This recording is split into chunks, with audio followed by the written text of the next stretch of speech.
Happy sheep sounds. Hi! I love sounds like boop. And even, let's look at this sound. This sound has two letters, S and H. We all know that S says S and H says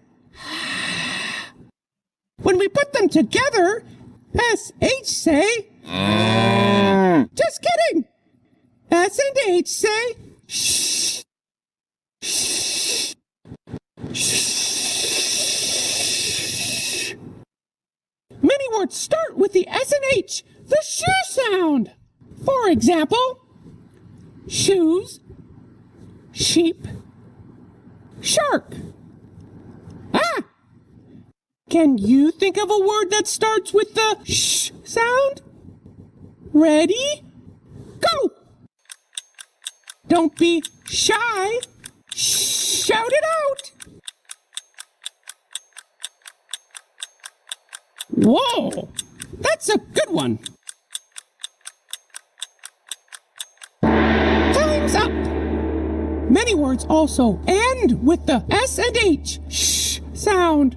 For example, fish, crash, squash.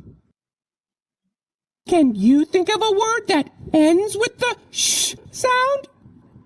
Ready? Go! Oh, really? And what about you, teacher? Time's up. Okay, don't forget the S-H sh sound. Until next time. I'm shrinking. I'm shrinking. No, I'm shrinking.